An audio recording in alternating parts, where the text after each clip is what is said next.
మీ business ఏదైనా మీ ఊర్లో promotion చేయాలంటే అది సుమన్ టీవీతోనే సాధ్యం. ఇప్పుడే సంప్రదించండి. Hi hello viewers, welcome to Suman TV. నేను మీ అమర్నాథ్. అంటే పెరుగుతున్న ట్రాఫిక్ దృష్ట్యా ప్రజెంట్ మనం విశాఖపట్నం భీమిలి నియోజకవర్గం కాషెడ్ దగ్గర అయితే ఉన్నాము. ఇక్కడ north sub division circle inspector అయినటువంటి కాంతారావు గారు మన ముందున్నారు. సార్ నమస్కారం. సార్, పెరిగిన డిఫరెంట్ టైప్స్ ఆఫ్ రూల్స్ వస్తున్నాయి. ప్రజెంట్ జనాలకి ఏంటంటే ట్రాఫిక్ మీద అవగాహన కొరకు ఈ వేరే హెల్మెట్ అని వెనకాతల పర్సన్ కూడా వేసుకోవాలి కంపల్సరీ అని చెప్పేసి కూడా చెప్తూ ఉన్నారు. సో దీని మీద అంటే హైకోర్టు కూడా జడ్జిమెంట్ ఇవ్వడం జరిగింది. సెప్టెంబర్ 1 నుంచి పిలియన్ డ్రైవర్ పెట్టుకోమని, కానీ ఎవరు పెట్టుకోవట్లేదు. దాని మీద ఏంటంటే మేము ఫైన్ వేయడం జరుగుతుంది. అదేవిధంగా 3 monthsకి డ్రైవింగ్ లైసెన్స్ సస్పెన్షన్ కోసం ఆర్టీఓ గారికి కూడా లైసెన్సింగ్ అథారిటీకి లెటర్ పెట్టడం జరుగుతుంది. మరి నిన్నటి ఆల్రెడీ స్టార్ట్ చేయడం జరిగింది. ఆల్రెడీ అంటే స్పీడ్ డ్రైవింగ్, తర్వాత డ్రంక్ అండ్ డ్రైవింగ్, హెల్మెట్ లేని డ్రైవింగ్, తర్వాత సౌండ్ పొల్యూషన్, తర్వాత ఏవైనా వెహికల్ వెళ్తుంటే తావు ఇవ్వకుండా అంబులెన్స్ లేదా ఎమర్జెన్సీ వాహనాలు ఉంటాయి కదా, అవి ఇవ్వకుండా ఆపినా సరే వాడికి తావు ఇవ్వకుండా ఇబ్బంది కలిగించిన తర్వాత స్పీడ్ డ్రైవింగ్, ఇలాంటి వాహనాలన్నీ డ్రైవింగ్ లైసెన్స్ ఇంపౌండ్ చేయడం జరుగుతుంది. వాళ్ళకి ఒక ఇంటిమేషన్ ఇస్తున్నాం. డ్రైవింగ్ లైసెన్స్ చేతిలో ఉంటే తీసుకుంటాం, తీసుకొని ఆర్టీఓ పంపిస్తాం.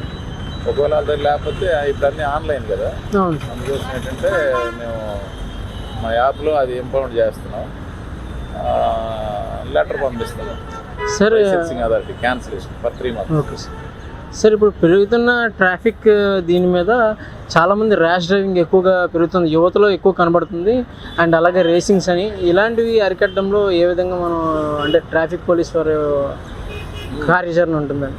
రేసింగ్ మీద వాటి మీద పర్టికులర్గా అబ్జర్వేషన్ ఉంది. రెగ్యులర్గా వాచ్లు పెడుతున్నాం, నైట్ టైం రేసింగ్ ఇవన్నిటి మీద.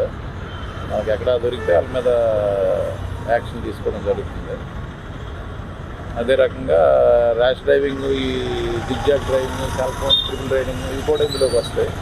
వాటి మీద కూడా యాక్షన్ చేయడం జరుగుతుంది. రెగ్యులర్గా నడుస్తుంది, రెగ్యులర్గా పెడుతుంది. సార్, నార్త్ సబ్ డివిజన్లోకి మీరు వచ్చి కొంతకాలం అవుతుంది. సో మీరు వచ్చాక, కాంతారావు గారు వచ్చాక చాలా వరకు ట్రాఫిక్ యొక్క నియమాలు అవి మారినాయి. అండ్ ట్రాఫిక్ యొక్క ఇబ్బందులు కూడా కొద్దిగా తగ్గినాయి గతంతో పోలిస్తే.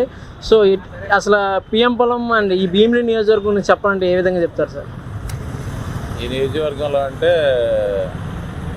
ఈ పిఎం పాలెం, భీమిలి, పద్మనాభం ఇవి ఆల్రెడీ నేను అంతకుముందు పనిచేసిన ఏరియాలు కాబట్టి మాకు అవగాహన ఉంది. దాని మీద ఏంటంటే రెగ్యులర్గా మార్నింగ్ ఈవినింగ్ ఈ సర్వీస్ రోడ్లో రెగ్యులర్గా తిరగటం వల్ల ఒకవేళ ఎవరైనా రాంగ్ పార్కింగ్ పెట్టిన ఫైన్ వేయడం, అదే రకంగా పార్కింగ్ బోర్డులు పెట్టించడం జరిగింది. తర్వాత పార్కింగ్ ప్లేస్ కూడా చూపించడం జరిగింది.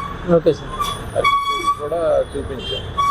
ఇప్పుడు మన మ్యాక్స్ పక్కన ఒక పార్కింగ్ ప్లేస్ ఇచ్చాము. అవును సార్. బొమ్మాది రైతు బజార్గా పక్కన ఒక పార్కింగ్ ప్లేస్ ఇవ్వడం జరిగింది. ఓకే. అదే రకంగా ఇక్కడ అరోమా దగ్గర కూడా ఒక పార్కింగ్ ప్లేస్ ఇవ్వడం జరిగింది. మెయిన్ ఏంటంటే సర్వీస్ రోడ్లో చిన్నవి కాబట్టి వెహికల్ వెనక వెళ్ళాలి, వెహికల్ వెళ్ళాలి. ఒకవేళ అక్కడ ట్రాఫిక్ ఆగినా ఎవరి వేలో వాళ్ళు వెళ్ళిపోతుంది. వాళ్ళు ఏం చేస్తున్నారంటే ఈ వాహనదారులు ఎప్పుడైతే వెహికల్ ఆగిందో రైట్కి ఇమ్మీడియట్గా తీసిస్తున్నారు. అలాగ ఉండడం వలన ట్రాఫిక్ జామ్ అవడానికి అవకాశం ఉంటుంది, ట్రాఫిక్ జామ్ అవుతుంది.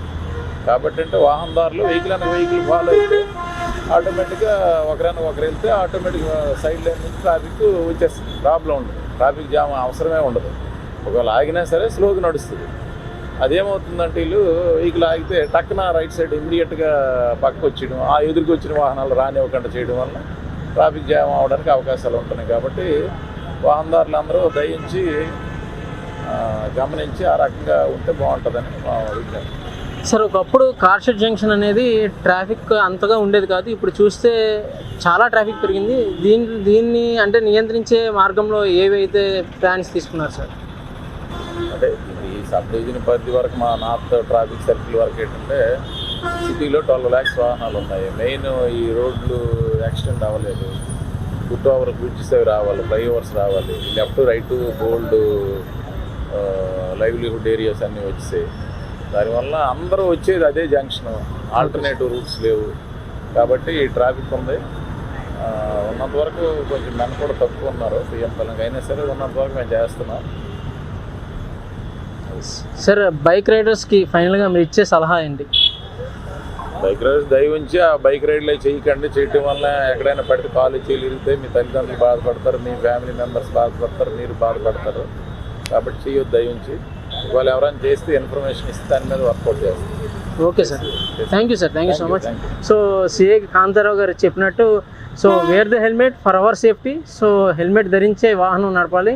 So don't drink and drive.